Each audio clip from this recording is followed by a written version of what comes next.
اور سکھ دھرم کی کتاب ہے گرو نانک گرو گرنتھ. آپ جب اس کا مطالعہ کریں گے اور دیکھیں گے تو آپ کے پاس آپ کے سامنے یہ بات آئے گی کہ سکھ دھرم کی یہ تعلیم ہے کہ اگر تمہاری ذات سے کسی دوسرے کو تکلیف پہنچ رہی ہے، اگر تمہارے ذریعے سے تمہاری ذات سے کسی دوسرے کو کوئی دوسرا انسان سنتوشٹ نہیں ہے، تمہارے ذریعے سے تکلیف پہنچ رہی ہے، تو سکھ دھرم کہتا ہے کہ تمہارے اندر سے انسانیت ختم ہو چکی ہے، تمہارے اندر انسانیت ہے نہیں، تمہارے اندر کوئی جانور بیٹھا ہوا ہے، انسانیت تمہارے اندر سے ختم ہے. اس دھرم کی تعلیم ہے یہ سکھ دھرم. جین دھرم کو اٹھائیے، جین دھرم کو اٹھائیے اور پڑھ کر کے دیکھیے، اس میں آپ کو یہاں تک ملے گا کہ سورج ڈوبنے سے پہلے، سورج آست ہونے سے پہلے، یعنی سورج ڈوبنے سے پہلے تم رات کا کھانا کھا لو. غور سے سنیے گا، سورج ڈوبنے سے پہلے تم رات کا کھانا کھا لو. کیوں؟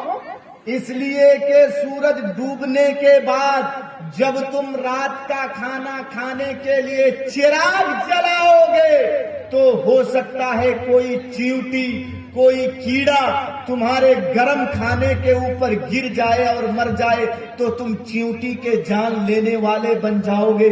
اسی لیے جین دھرم کی یہ تعلیم ہے کہ رات کا کھانا تم سورج ڈوبنے سے پہلے کھاؤ. جین دھرم تو ایک کیڑے تک کو، ایک چیونٹی تک کو مارنے کی اجازت نہیں دیتا ہے. اے کسہر والوں، فیصلہ آپ کے پاس میں رکھ رہا ہوں. دلی کے اندر جو ہنگامہ لاک ڈاؤن سے پہلے ہوا، اب بتائیے ان دھرموں کے انوسار بتائیے دلی کے اندر جو ہنگامہ ہوا ان دھرموں کے انوسار وہ اچھا ہوا، صحیح ہوا کہ غلط ہوا؟ فیصلہ آپ کریں گے، میں فیصلہ نہیں کروں گا. اسی لیے آپ بہت سے جینی بھائیوں کو دیکھیں گے ایک دھاگا یہاں سے باندھ لیتے ہیں اور جینی بھائیوں کے جو مہان پروش ہوتے ہیں، سادھو ہوتے ہیں، وہ ننگے چلتے ہیں، بیچارے کچھ نہیں پہنتے، ننگے رہتے ہیں. آپ دیکھیں گے جینی بھائیوں کو کہ وہ ہاتھ میں ایک جھاڑو نما ایک کوچا لے کے چلتے ہیں، جھاڑو نما یہ چھوٹی سی، اور وہ بیٹھنے کے آسن کو جہاں وہ بیٹھیں گے، بیٹھنے کی جگہ کو مثلا کرسی پر بیٹھیں گے تو پہلے کرسی کو صاف کر دیتے ہیں. کیوں کرسی کو صاف کر دیتے ہیں؟ تاکہ انجھانے میں کوئی چیونٹی، کوئی مخلوق اللہ کی نہ مر جائے. اسی لیے وہ پہلے بیٹھنے کی جگہ کو صاف کرتے ہیں. یہ ہوا جین دھرم کی تعلیم. دیکھیے کوئی کسی بھی مذہب میں گھرنا اور ایک دوسرے کو قتل کرنے کی پرمیشن نہیں دی گئی. اب آئیے عیسائیت آپ کو میں دکھاتا ہوں. عیسائیت اگر آپ پڑھیں گے اور بائبل کا اگر آپ مطالعہ کریں گے تو آپ کو یہ ملے گا کہ اگر کوئی تمہارے دائیں گال پہ تھپڑ مار رہا ہے تو اس کو بائیں گال پیش کر دو.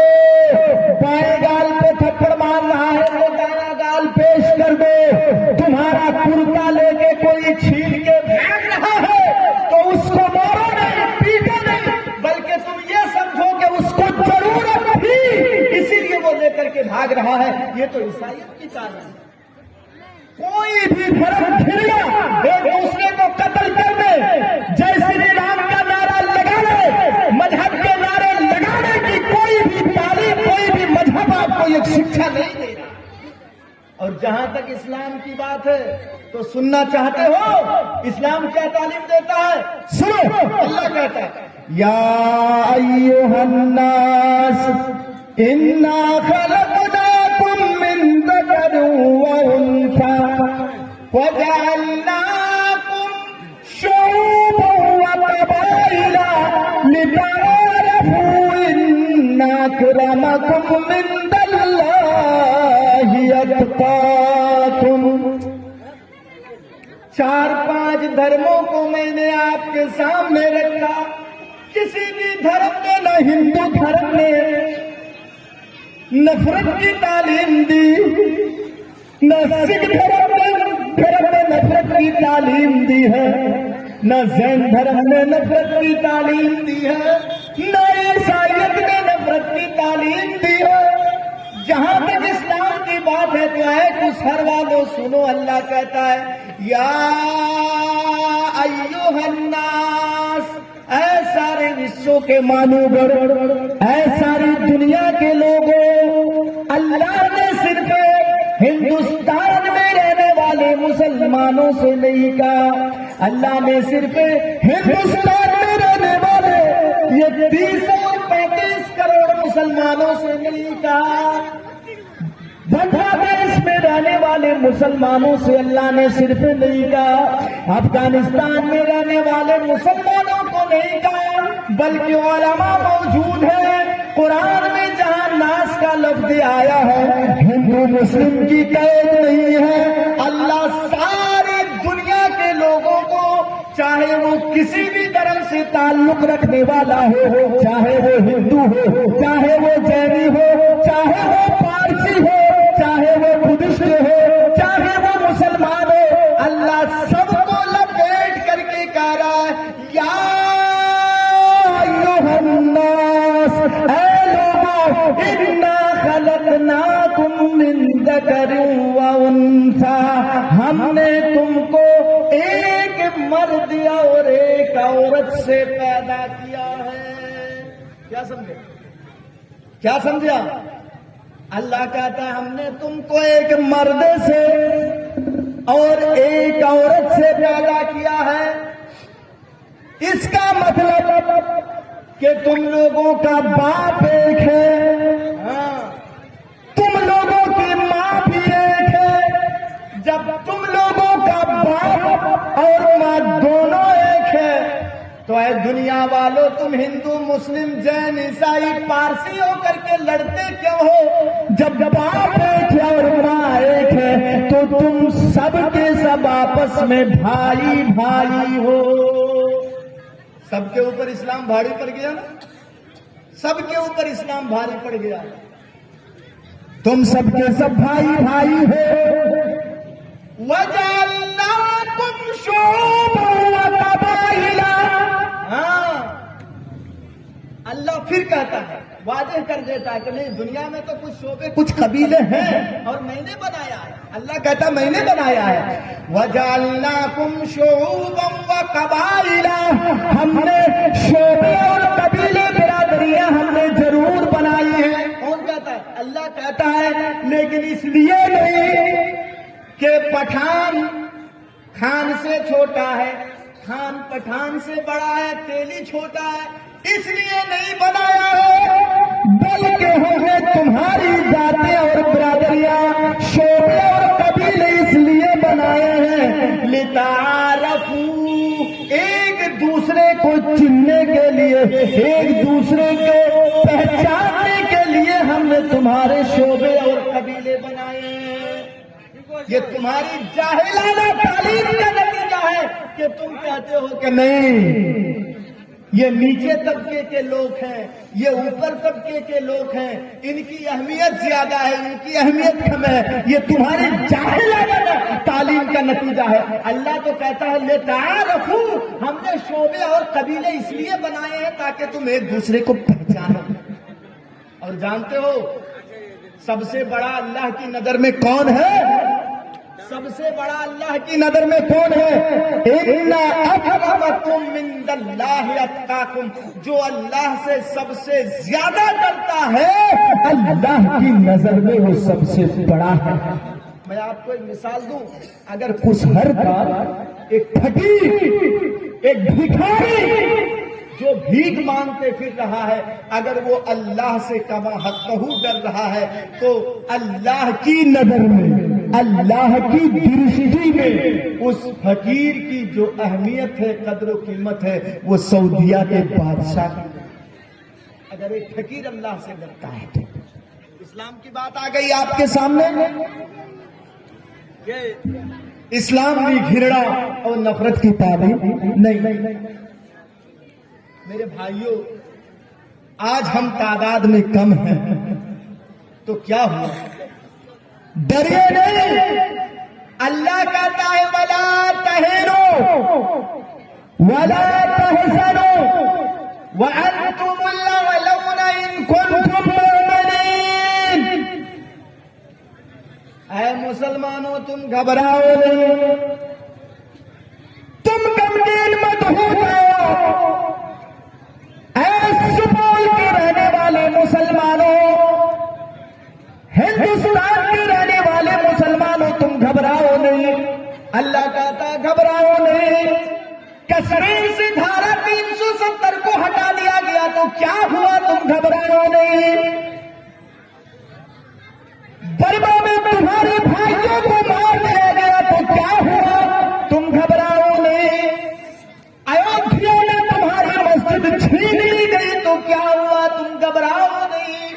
اللہ کہتا ہے ولا تہنوا ولا تحزنوا وانتم الاعلون ان کنتم مؤمنین.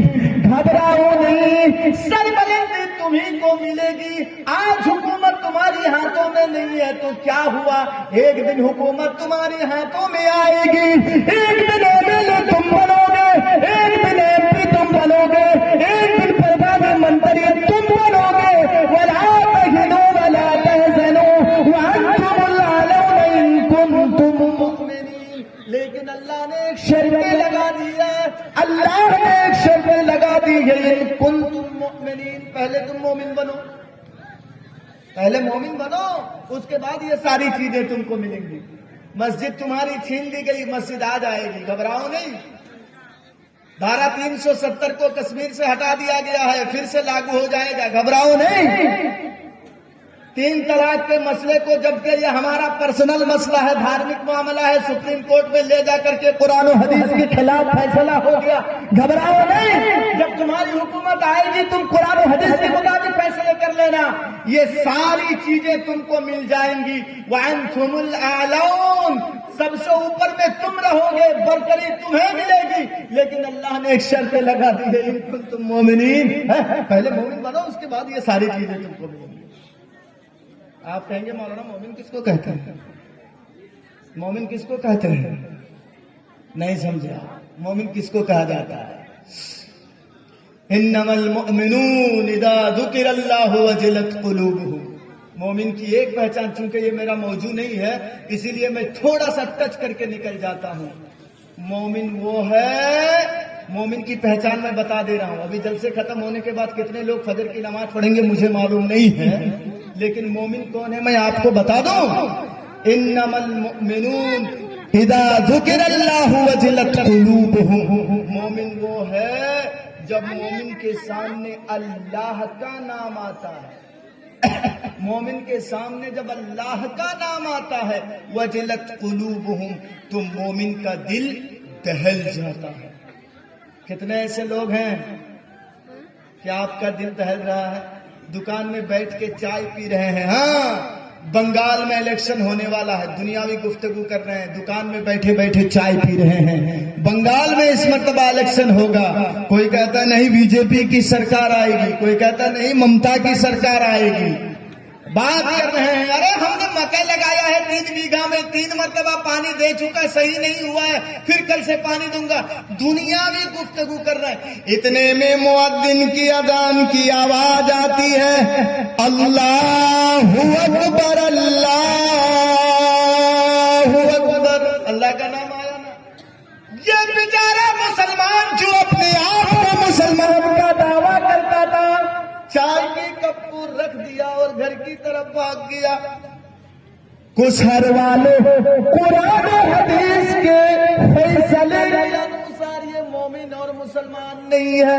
حالانکہ اگر ہم اس کو مومن اور مسلمان کیوں نہ کہیں، نہیں ہے تو قرآن نے کیا کہا؟ وجلت قلوبہم، اس کا دل دہل جائے گا. چائے کا کپ رکھ کر کے اس کو مسجد کی طرف بھاگنا چاہیے، لیکن گھر بھاگ رہا ہے. اس کا مطلب اللہ کا نام سننے کے بعد بھی اس کا دل نرم نہیں ہوا، خوف خدا اس کے اندر نہیں ہے، وہ مومن نہیں ہے. مومن کی 1 نمبر کی پہچان. دوسری پہچان مومن کی بتا دوں، وَإِذَا تُلِيَتْ عَلَيْهِمْ آيَاتُهُ زَادَتْهُمْ إِيمَانًا.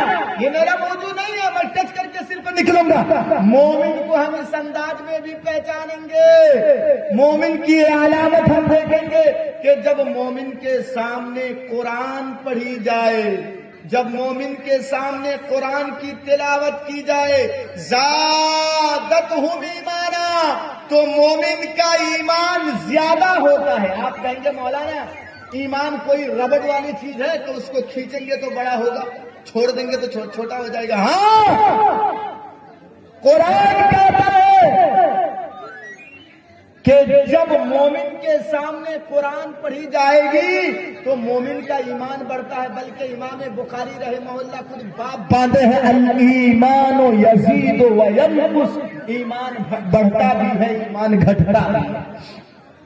جیسے قرآن سن کر کے ایمان بڑھتا ہے, تازہ ہوتا ہے. کتنے لوگ ہیں موبائل یوز کر رہے ہیں, آپ جب چارج لو ہو جاتا ہے تو آپ اس کو بجلی میں لگاتے ہیں اور چارج کرتے ہیں. کیوں؟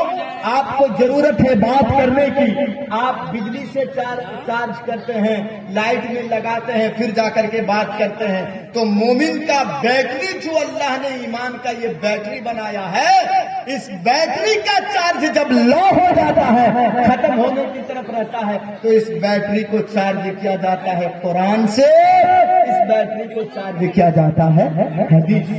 کبھی کبھی ایسا ہوتا ہے موبائل جب خراب رہتا ہے تو آپ چارجر میں لگاتے ہیں, 10-15 منٹ میں فل چارجنگ دکھا دیتا ہے, پھر آپ 5 منٹ بعد کے پھر ختم ہو گیا, سوئچ آف ہو جاتا ہے, ختم ہو گیا. اس کا مطلب کہ وہ فالس چارج ہوا. تو کچھ ایسے بھائی ہیں جو ابھی تو سن رہے ہیں, ان کا ایمان چارج تو ہو رہا ہے, فجر کے وقت جب آزان ہوگی تو پتا چلا مسجد سے گئے, پتا چلا رات میں جو تقریر ہو رہی تھی اس کا ایمان جو چارج ہو رہا تھا وہ فوج سے ہو رہا تھا, اسی لیے فجر کی نماز میں حاضر نہیں ہو رہا. ہاں, فیصلہ خدا آپ. اے مسلمانوں تم گھبراؤ نہیں, اور میں آپ کو یہ بتا دینا چاہتا ہوں کہ اسلام کی تعلیم یہ ہے کہ امن اور شانتی کو برقرار رکھنے کے لیے ہم نے صلح کرنا سیکھا ہے. صلح جانتے ہیں نا, امن اور شانتی کو برقرار رکھنے کے لیے ہم نے صلح کرنا سیکھا ہے. غور سے میری بات کو سنیے گا انشاءاللہ. جس طریقے سے آج امت شاہ ہمیں ہندوستان سے بھگانے کی کوشش کر رہا ہے, غور سے سنیے گا, اب میری بات یہاں سے شروع ہوئی, اسی طریقے سے نبی کو بھی بھگایا گیا تھا, مکے سے نکال دیا گیا تھا. سنیے گا, اللہ کے رسول اپنے کچھ ساتھیوں کو لے کر کے, صحابہ کرام کو لے کر کے عمرے کی نیت سے جا رہے ہیں. یہ صحیح بخاری کا واقعہ میں آپ کو بتا رہا ہوں. کہاں؟ مکہ جا رہے ہیں. نبی کے ایک جاسوس نے خبر دے دیا کہ اے اللہ کے رسول, یہ مکے کے کافر آپ کو راستہ روکنے کی کوشش کر رہے ہیں. ہاں, مکے میں گھسنے نہیں دیں گے. حالانکہ اللہ کے رسول پیدا ہوئے مکہ میں, نبی کا باپ پہلے مکے میں تھے, نبی کی ماں مکے میں تھی. ہاں, ملائیے گا میری تکلیف. نبی کا دادا بھی مکے میں, لیکن نبی کو مکے میں داخل ہونے کی پرمیشن نہیں ہے. اے ہندوستان کے مسلمانوں, ہمارا باپ, ہمارے دادے, ہمارے جتنے لوگ ہم یہاں بیٹھے ہوئے ہیں, باپ دادا سب کے یہی پیدا ہوئے, ہماری زمین و جائیداد یہی پر ہے, اور سنیے گا پراپرٹی یہی پر ہے, نوکری ہے یہی پر. لیکن کہا جا رہا ہے کہ تم اپنے ہندوستانی ہونے کا پروف دکھاؤ, نہیں تو تمہاری جگہ ہندوستان کے اندر نہیں ہے. نبی کو پرمیشن نہیں ہے مکہ میں داخل ہونے کی. بالکل 2/2 یہی مثال ہے. اللہ کے رسول کے کانوں میں جب خبر پہنچی, غور سے سنیے گا نہیں تو باتیں بھول جائیں گے. کانوں میں جب خبر پہنچی اللہ کے رسول کی, آپ حدیبیہ کے مقام پر رک گئے. دیکھیے, آپ گئے نہیں, قانون جب بنائے ہیں وہ لوگ تو آپ قانون کو اپنے ہاتھ پہ نہیں لیے. حالانکہ کرونا تھا یا نہیں تھا یہ ایک الگ مسئلہ ہے. میں آپ لوگوں کو بتا دوں. ٹھیک ہے میں جا رہا ہوں اسی طرح. میں آپ لوگوں کو بتا دوں تو آپ نے قانون کو اپنے ہاتھ پہ نہیں لیا. حدیبیہ کے مقام پر رک گئے. اچھا مکے سے کچھ لوگ آئے. ان کا سردار تھا ایک جس کا نام تھا سہیل. غور سے سنیے گا. سہیل نے کہا اللہ کے رسول کیوں آئے ہیں؟ کہا ہم عمرے کی نیت سے آئے ہیں عمرہ کرنے کے لیے. صحابہ کرام کو نہ نہیں آپ لوگوں کو مکے میں داخل ہونے کی پرمیشن نہیں ہے. کیوں؟ کہا کیوں؟ ایسے ہی ہم نہیں جانے دیں گے. کہا کیا خانے کعبہ کا طواف کرنا صفا اور مروہ کی سعی کرنا ہمارا حق نہیں ہے؟ سہیل نے کہا ہے لیکن ہم جانے نہیں دیں گے. کہا کیوں؟ کہا کچھ شرط ہے اگر آپ مانیں گے تو ہم جانے دیں گے. ایک راستہ ہے اگر بات چیت کریں گے تو. کہا کیا ہے؟ یہ دیکھیے بات چیت کر رہے ہیں. بات چیت کے دروازے کبھی بند نہیں ہونا چاہیے. اللہ کے رسول سے سہیل نے کہا اے محمد الرسول اللہ صلی اللہ تعالی علیہ وسلم، اے محمد ابن عبداللہ، اس سال آپ کو مکے میں داخل ہونے کی پرمیشن نہیں ملے گی. چلے جائیے آئندہ سال آئیں گے. اچھا یہ شرط ہے تمہاری پہلی. کہاں اگر مانتے ہیں تو مانیے نہیں تو جھگڑا چالو ہو جائے گا دنگا فساد خون خرابہ ہو جائے گا. اچھا تو اللہ کے رسول نے کہا خون خرابہ ہونے سے بہتر تو یہ ہے کہ یہ شرط مان لی جائے. اللہ کے رسول نے کہا ٹھیک ہے اس سال ہم واپس چلے جائیں گے. کیسا لگا ہوگا نبی کو؟ یہ ٹرین کا زمانہ نہیں تھا، یہ بس کا زمانہ نہیں تھا. میرے بھائی جو ہندوستان کس دہلیز پہ پہنچا ہے آپ کو معلوم نہیں ہے. 8:30 بجے میں گھر سے نکلا ہوں، یہاں پہنچنے مغرب کے بعد میں پہنچا ہوں. وہ بھی سوچیے آپ بسوں کا سفر کیسا لگ رہا ہو. سوچیے گا اس زمانے میں ٹرین نہیں، بسیں نہیں، ہوائی جہاز نہیں، بڑی دور سے چل کر کے اللہ کے رسول آئے ہیں. اگر مدینہ سے مکہ آئے ہیں تو میں آپ کو بتا دوں مکہ سے مدینہ 350 کلومیٹر کی مسافت ہے. 200 کلومیٹر نہیں، 350 کلومیٹر کی مسافت ہے. اور اللہ کے رسول کو وہاں قانون بن رہا ہے نہیں اس سال مکے میں داخل ہونے کی پرمیشن نہیں ہے، چلے جائیے آئندہ سال آئیں گے. آپ نے کہا منظور ہے، ہم مان گئے. ٹھیک ہے لیکن خون خرابہ حملہ نہ ہو. ٹھیک ہے مان گئے. اور کوئی شرط ہے؟ کہاں اور ہے. کہا کیا؟ کہا آئندہ سال تو آپ آئیں گے لیکن 3 دن سے زیادہ رہنے کی پرمیشن نہیں ہے. دیکھ رہے ہیں ظالمانہ شرط. جیسے آج ہمارے اوپر ظلم ہو رہا ویسے نبی کے اوپر ظلم ہو رہا تھا. نبی نے کہا ظالموں منظور ہے ہمیں یہ شرطیں بھی. ٹھیک ہے آئیں گے 3 دن سے زیادہ نہیں رہیں گے. اچھا اور کوئی شرط ہے؟ مختصر بتا رہا ہوں. کہاں اور شرط ہے؟ کا کیا؟ آئندہ سال جو آپ آئیں گے مکے میں اس زمانے کے لوگ جیسے آج ہم موبائل کے بغیر نہیں چلتے، کچھ شیطان بچے ایسے ہوتے ہیں اس کی سب پہ کھڑے ہیں آپ، لگتا ہے کتنے باپ کا بڑا بیٹا ہے یہ. گھر میں کھانے 2 ٹائم کھانے کے لیے اس کے پاس کچھ نہیں ہے لیکن بڑا والا موبائل اینڈرائڈ والا موبائل لے کر کے اسٹیشن پہ موبائل چلا رہا ہے. بسوں میں بیٹھ کے وہاں بھی موبائل چلا رہا ہے. چائے کی دکان میں چائے وہاں بھی موبائل چلا رہا ہے. بغیر موبائل کی زندگی جینا حرام ہو چکی ہے. اے میرے بھائیوں بغیر موبائل کے جیسے آپ گھر سے نہیں نکلتے ہیں. عرب کے لوگوں کا ایک رواج تھا، عرب کے لوگوں کا ایک موڈ تھا. کیا عرب کے لوگ جب گھر سے نکلتے تھے تو تلوار لے کر کے نکلتے تھے، یہ ان کا ہتھیار تھا. تو سہیل نے کہا 2 شرطیں ہو گئی. تیسری شرط یہ ہے کہ آئندہ سال آپ آئیں گے، آپ کے ساتھی آئیں گے، تلواریں تو لائیں گے، ساتھ میں تلوار لانے کی پرمیشن تو ہے لیکن تلواریں میان کے اندر ہوں گی، غلاف کے اندر، غلاف سمجھے نا، کوبھر کے اندر ہوں گی، باہر نہیں نکال سکتے۔ پہلے ہی تالا لوگ کر رہے ہیں تاکہ جھگڑا نہ ہو، تاکہ دنگا فساد نہ ہو، لیکن ہمارے لوگ تلوار نکال کر کے چلیں گے۔ بالکل اسی طرح ہے ہندوستان میں جینی، عیسائی، فارسی، بدھسٹ جتنے سب کو ناگرکتا دی جائے گی، لیکن مسلمانوں کو نہیں دی جائے گی۔ سب تلوار لے کے ننگے گھومیں گے ان کے لوگ، لیکن محمد اور محمد کے ساتھی تلوار اپنے غلاف میں رکھیں گے۔ یہ تیسری شرط ہے۔ اللہ کے رسول نے کہا ٹھیک ہے، تلوار ہم میان کے اندر رکھیں گے۔ ارے ہم تھوڑے لڑنے کی نیت سے آئیں گے، ہم عمرہ کرنے کی نیت سے آئیں گے۔ اور کوئی شرط ہے؟ کہاں ایک اور ہے۔ کیا کہا؟ اگر ہمارا کوئی آدمی، مکے کا کوئی آدمی اگر آپ کے پاس چلا جائے تو آپ کو واپس کر دینا پڑے گا۔ بالکل آج کی طرح مثال ملائیے گا، آپ کو واپس کر دینا پڑے گا۔